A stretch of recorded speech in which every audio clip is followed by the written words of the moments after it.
Welcome to the Author to Authority podcast. And today I'm excited to have on the show Scott Aaron. And he's going to be talking about 4 action steps on LinkedIn that every entrepreneur needs to take. Now, Scott is an internationally acclaimed and award-winning online marketer. He's a best-selling author. He's a top podcaster and speaker.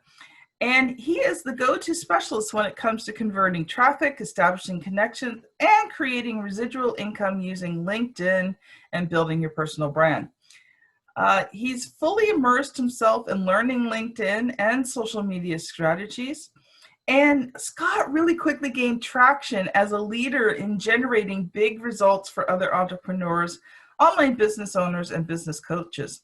Scott is passionate about helping fellow entrepreneurs achieve success while building their own network organically and without complicated and costly marketing tactics. I really love that because you could throw a whole lot of money into marketing and never get any results. So his program has helped thousands experience explosive growth while following his program. He is people-focused, results-driven, and Scott's strategic approach to teaching others how to create wealth online and organic traffic is the game changer when it comes to competing in a saturated digital world. So welcome to the show, Scott. Kim, thank you so much. It's an honor and a privilege. So why don't you have kind of a fascinating bio there? I love all those things in there that you've done. So why don't you share with us a little bit about yourself and your story? So I'll make for time constraints, I will make a very long story short. I've been an entrepreneur going on 23 years now. I just turned 41. I started in entrepreneurship when I was around 18 and a half. Wow, that's a good age. It's a great age, when you're not fully emotionally developed and I tell people all the time, I've been psychologically unemployable since day one. So I've never had a boss. I've only run my own businesses, which has been such a blessing because when you learn as an entrepreneur how to create income, you can continue to do that over and over and over again. It's, the way that you do one thing is the way that you do everything. So I actually started in the health and wellness industry. I had 3 different family-owned gyms. The way I got into the industry was actually through unforeseen circumstances. My father made some bad business decisions that ended up having him incarcerated for 2.5 years in federal prison. Ooh. And at that time, he was 6 months into running our first family gym. And inevitably, he knew that it was going to have to be turned over to me when I was a sophomore in college. I did step in and I transferred from University of Pittsburgh to Temple University in downtown Philadelphia and began to run the gym. So I was kind of thrown into the ring of entrepreneurship. I didn't know how to manage people. I didn't know how to run an organization, be a leader. But the best lessons are learned when it's done on the fly. So when you're drowning in the water and you have to figure a way out. Listen, it's they say that entrepreneurship is like a roller coaster ride, and Darren Hardy wrote a book called The Entrepreneur Roller Coaster. So you literally, what's the first thing that you do? You pull the safety harness down, you put your seatbelt on, so you can't fly out. So again, there's going to be twists and turns. You're going to be thrown around a little bit, but you'll always remain grounded if you know where you're going. Now, I ended up falling in love with health and wellness and became a certified sports nutritionist, personal trainer, group fitness instructor, 4x'd the gym's membership base in the time my father was gone. We opened up a second location when he did come back in 2002. And then 2003, we were actually offered $1 million to sell the 2 gyms, which we did. So at 24, I became a millionaire. Just trained between 03 and 04. End of 04 into early 05, we opened up our 3rd and final gym, which was completely financed in my name, which I didn't know what that meant at the time. But 5 years later, I did because I was $1.5 million in liability debt. So that was another thing that I had to work through. On a personal level, between 2009 and 2014, I was married and divorced twice, which I don't regret any of those relationships. They were both amazing. I learned so much about myself and from the people that I was with. The second marriage, obviously giving me one of the greatest gifts, which we talked about in the pre-show, my beautiful, almost 8-year-old little boy, Taylor, but also allowed me to really do the inner work on becoming my best self, which attracted me to my forever person, my wife, Nancy, and we're building an amazing life together. And in 2013 is when the business side of my journey really took an amazing shift. And this is where you and I really connect, where I chose the model of network marketing to diversify my business. I had a brick and mortar, I had a personal training business, I had gym members, and someone asked me a really interesting question. And this is something that I love the listeners to really sit in with and really think about. And if you physically could not perform your job or your consulting or how you made money, how would you then earn a living? And a friend of mine asked me, he said, Scott, if you got sick or injured where you couldn't train people anymore, how would you make money? And it scared the crap out of me because I didn't have any other way outside of that. So that's why I really went all in with network marketing, because it was a way for me to leverage my time, but also leverage my income. Yes, because it was residual. Yeah, and in the 4.5 years I built, I earned close to $400,000 worth of income, which allowed me to step out of the gym business. Not easily, but because I was so tied financially to that last gym, I was the personal guarantor. I did have to file for Chapter 7 personal bankruptcy to close the gym, which I did in 2016. But I had 2 profitable businesses growing outside of that. I had my consulting practice on LinkedIn, and I had my network marketing business, and the gym was drowning. And it just made sense. I have 2 profitable businesses. I have one that's losing money. Cut the ties. And that was the way you had to do it.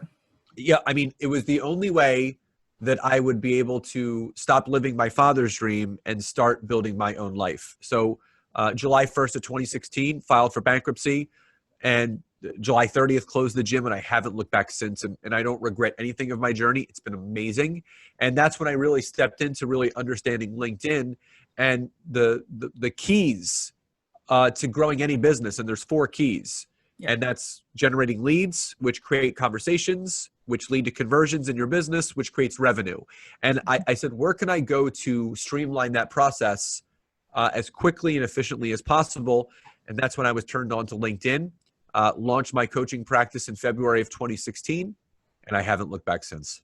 I think you brought up couple of really important points there in your telling of your story. And that's everything in your entrepreneurial journey happens for a reason.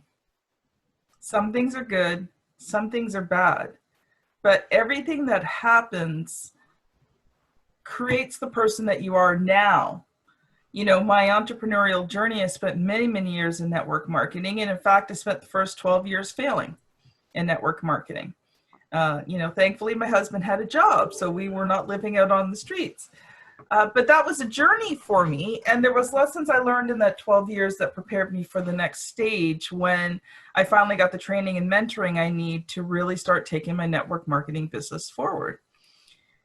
But then come 2015, I had been doing it for quite a while. And it was like all those lessons learned was preparing me to become a publisher. And it wasn't that I wanted to give up network marketing. I just could not run 2 full-time businesses at the same time. And so I made the choice to let go of the network marketing and stay with the publishing, because I realized that was really, truly where my heart was.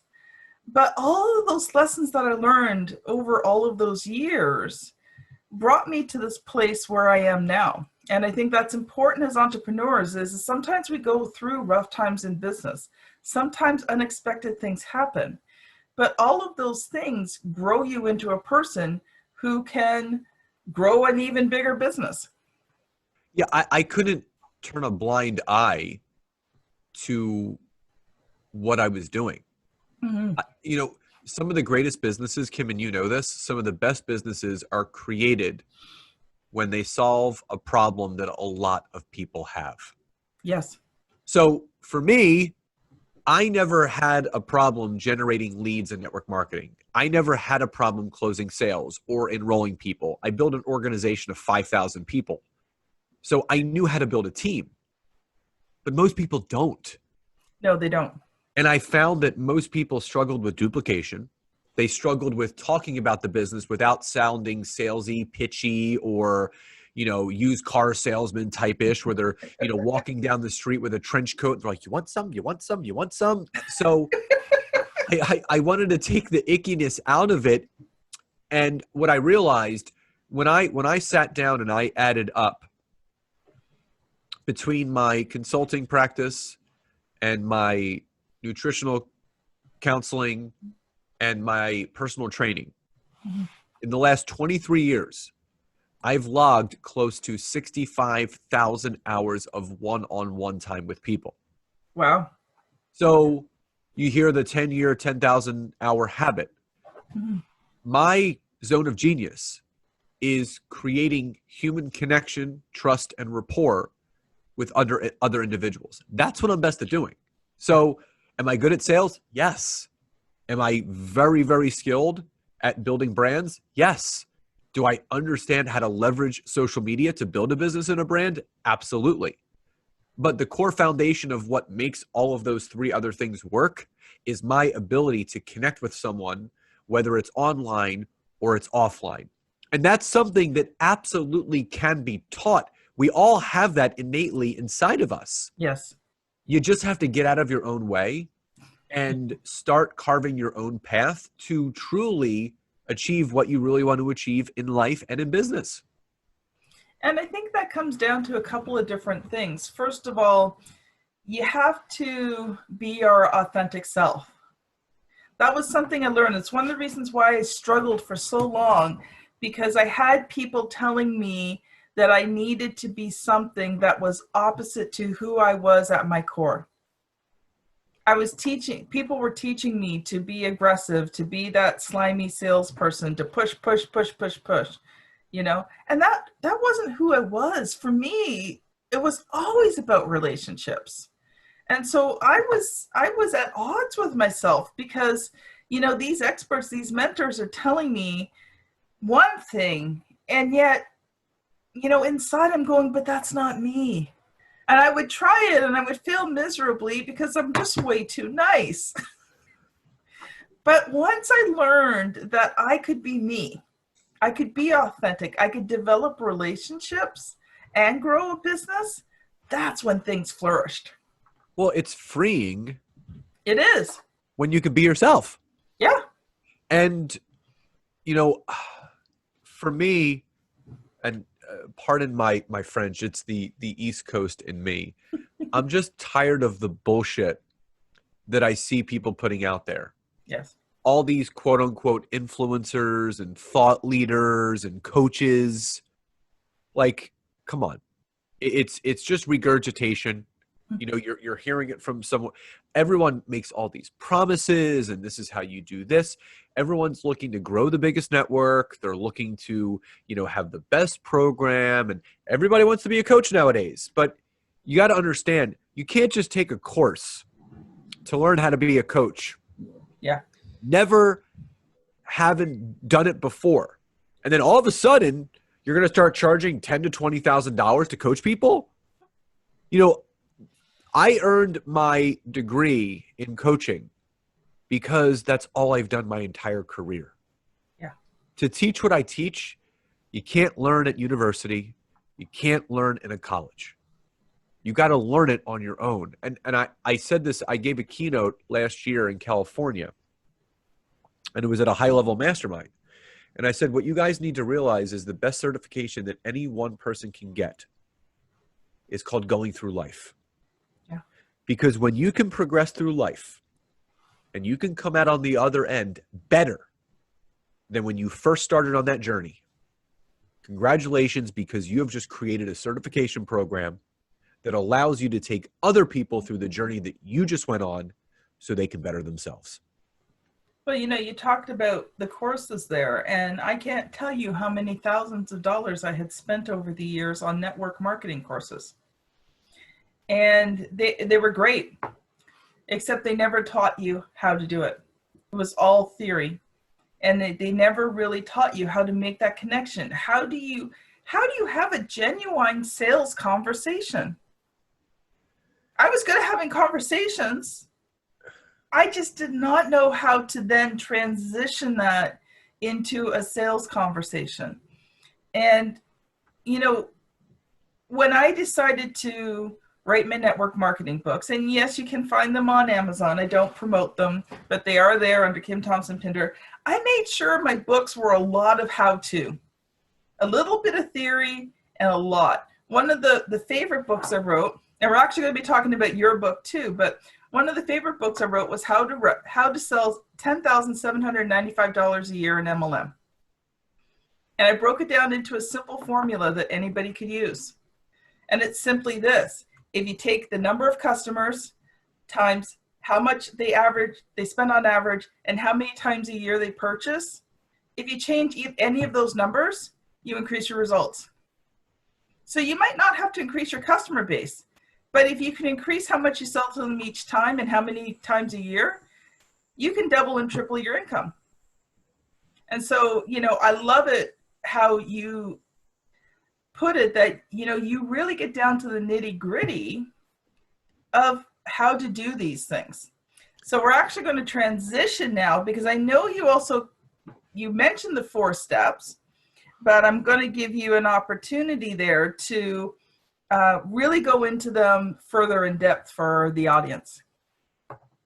Well, the 4 steps, there's 2 different types of steps. So the 4 steps I went over is how to take a lead to revenue. Mm-hmm. Now, the LinkedIn steps is a little bit different. So I called this the layer cake of LinkedIn. So, and there's 4 layers to it. So, and I, for the listeners, it's not because I just got married, but I want you to imagine a wedding cake.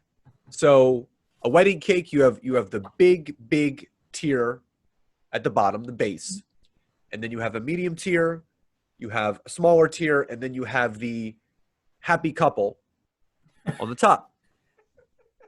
So the base of what needs to be done on LinkedIn is your profile. That is the absolute best place to start. And if anyone does go to my website, which you're going to have in the show notes, scottaaron.net, I do have a free download of 6 steps to optimizing your profile. It's a free gift. It says free infographic. You just put in your name and email and it gets delivered. Mm-hmm.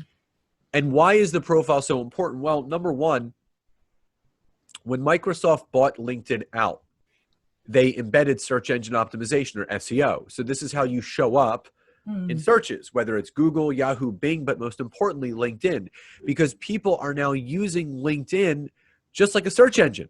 Yes. So the fact of the matter is if you don't have every section of your profile filled out properly, your profile picture, your background photo, your headline, the About Me section, your experience section, volunteer work, education, licenses and certs, accomplishments, the personal recommendation section, you're invisible. And how you know is if you go on the LinkedIn and you go to your profile, there's a section that says your dashboard. Okay.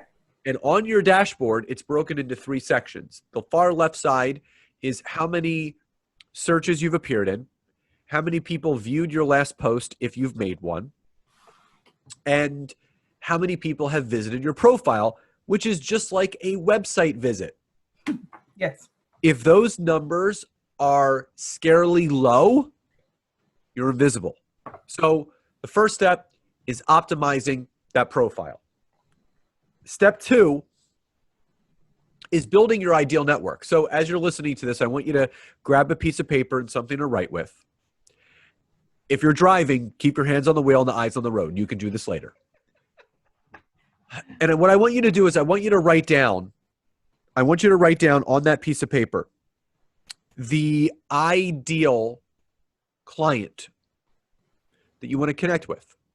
Who is the ideal person that would most likely say yes to you and your opportunity. So for me, I typically connect with high-level coaches, entrepreneurs, network marketers, finance professionals, podcasters, authors, speakers.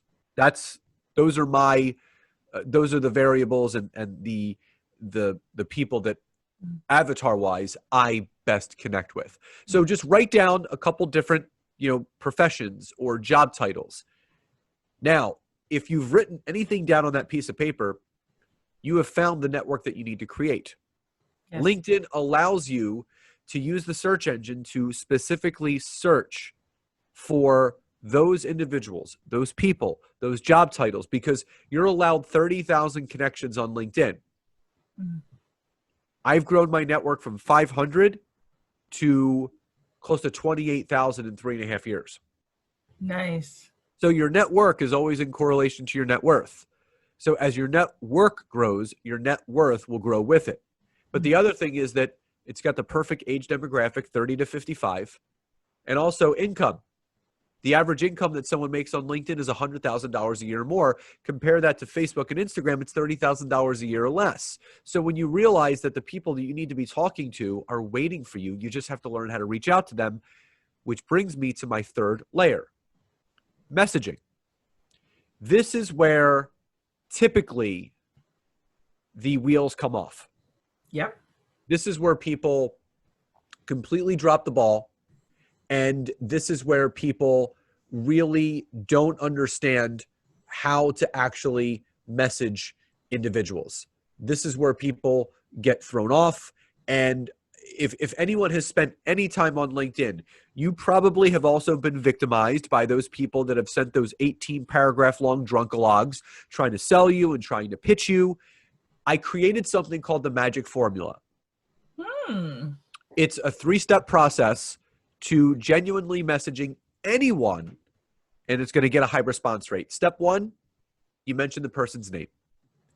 Hey, Kim, great to connect with you. Step 2, I call lowering the drawbridge. So if anyone knows what a drawbridge is, when it's up, it allows the boats to pass through. When it's down, it allows the traffic to go back and forth. You want to lower that drawbridge so that person will walk across. Yes.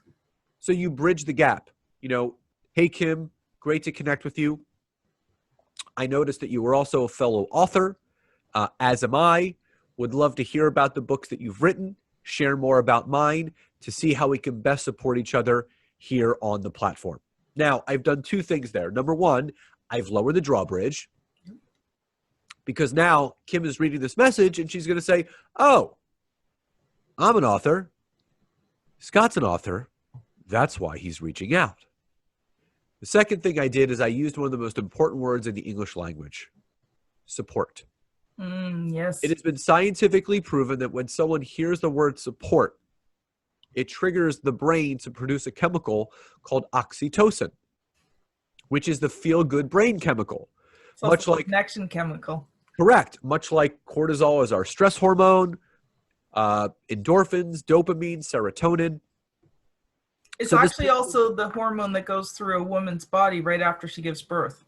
Yes. So this person's feeling good as they are actually reading this. Now, the third and final part is something I call a CTA, a call to action. Mm-hmm. If you don't ask a question, you're not going to get an answer. That's right. Statements lead to nowhere. If I just said, Kim, let me know when's good for you, she's never going to let me know because I haven't asked. So you have to ASK to GET. You have to ask in order to get. So I would simply finish by just saying, hey, Kim, great to be connected to you. I saw that you're an author, as am I. Would love to hear about your book, share more about mine, to see how we can support each other here on the platform. Anytime for a call or Zoom later this week. State their name, lower the drawbridge, finish with a call to action. Now, the fourth and final layer, the tippy top, the cherry on top, is content creation. As you guys are listening to this, LinkedIn right now has the highest organic reach, visibility, and engagement of any social media platform out there today. People are just underutilizing it. So here's my advice. If you're going to produce content, never sell or pitch. You want to do one of two things: educate and inform. You want to bring people closer to you. So, perfect example, I just produced a video today on one of the main keys to succeeding in business, which is being coachable. And I explained why. And then I finished with a call to action. I said, how has being coachable helped you and your business?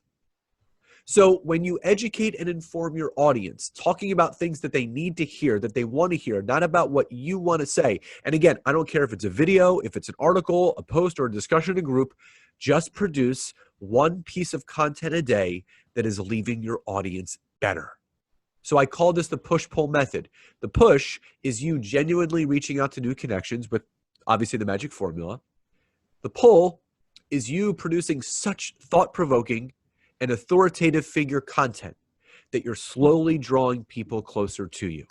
Yes. So if anyone wants to learn the basics without even having to pay me $1, those 4 simple layers will absolutely get you started on LinkedIn. Wow. Wow. I was already doing some of that, but the way you explained it just brought so much clarity. And I see those areas that I need to work on and fix. So that was just, oh, my brain's going. My brain is going. I'm going to have to come back and listen to it and make notes because I was paying attention to you. Yeah. So it's one of those things where, people end up really confusing the process and they don't need to. And again, I did write a book called The LinkedIn Book for Network Marketing. It's not just for network marketing, which goes into, deeper theories and simplicities of LinkedIn. And it's a very actionable book. There's a key takeaway section. There's actually, you can download the profile from that book. And I actually have a follow-up to that book coming out in September called the LinkedIn Workbook for Marketing. So it's an evergreen workbook that's going to take people through 8 actionable things they can do on LinkedIn. It's a goldmine. I mean, literally, it could bring millions of dollars into your business if you just learn how to unlock it the right way, not using automation, just being genuine, being authentic, and showing up every day as your true, genuine, authentic self. Well, you talked about Darren Hardy earlier on, and I don't know if you ever read his book, The Compound Effect. It's one of my favorite books. Yeah, I just reread it recently. And, if you want to see results, then you have to put in the action. I call it sweat equity. You got to put in the sweat. There is no automated system. Okay, don't get me wrong. There are certain e-commerce businesses that rely on automation and different things. But if you're selling a service or coaching or any of those kinds of things, you just got to put the sweat equity in and create those relationships. It's, so many people are looking for shortcuts. So many people are looking for the quickest way. Listen, when you treat your business and your brand like a 401k or a retirement plan and not like a lottery ticket, it will pay you like one. So think about this. What happens to people that win the lottery? 75% of them lose the money that they've actually won within 2 years. Yeah. But when you treat your business and your brand like a retirement plan, like a 401k or an IRA or whatever kind of retirement fund you have in the country that you're in, it's going to pay you that way. You got to put in the dividends and you got to put in that sweat equity, like you said, up front, so you can create that compounded effect later where it's going to pay you more than you can ever imagine. Well, Darren Hardy talks about the fact that in the beginning, you're putting in way more effort than you're seeing results. But over time and the consistency of action, you start to hit the point where it's equal.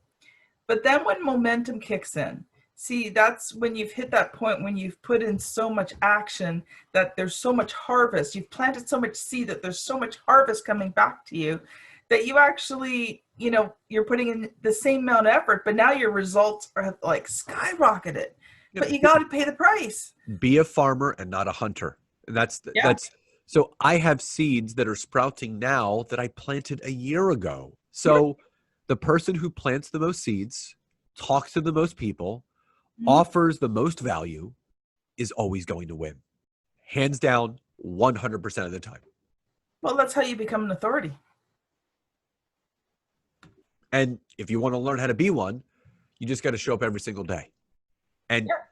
not have Consistency any is, attachment to the outcome, yeah. and literally put in the time now to take all those bumps and bruises, because if you want to be the authoritative figure, you have to go all in with what you're looking to achieve. And it's about being consistent. It's about being scheduled. It's about being organized. Yeah. Whatever you can do to diminish the feeling of being overwhelmed and also not playing the comparison game. Because if you want to talk about The Science of Getting Rich by Wallace D. Wattles, you want to live in a world of creation and collaboration instead of a world of competition and comparison. So stop comparing, stop competing, start creating, and start collaborating. Yeah. Awesome. So we've got a,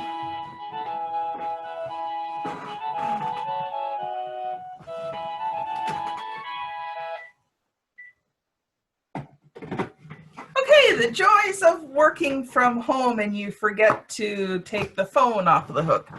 And you probably heard me hung up there. It's because I know it's a telemarketer. So we'll just continue. But we've got a few minutes left, and I want to, you've shared so much value tonight. We could talk about it forever, but I want to talk a little bit about your book and your writing journey. So what was it like writing that book? Well, it was a passion project. It actually wasn't my first book. The first book I wrote was called Good Guys Always Win. That was more of my personal journey, and it actually started as a challenge. I was on Periscope, which was popular about 4 years ago. And one of the, Do you and even see it anymore? no, I mean, people still use it, but it's not really effective. And it was before, Instagram Live and all of those things. And one of my viewers came on, and I said, what's something that you want to see me do that I haven't done yet? And someone said, write a book. And I said, okay, challenge accepted. So it took me a year, but I self-published it. It didn't sell any copies, which I don't really care. That wasn't the premise. It was to complete the goal. But then when I was making headway with LinkedIn, I said, you know what? I can't connect with everyone. What's a great way to become that authoritative figure? What's a great way to be able to get what I do in the hands of as many people as possible?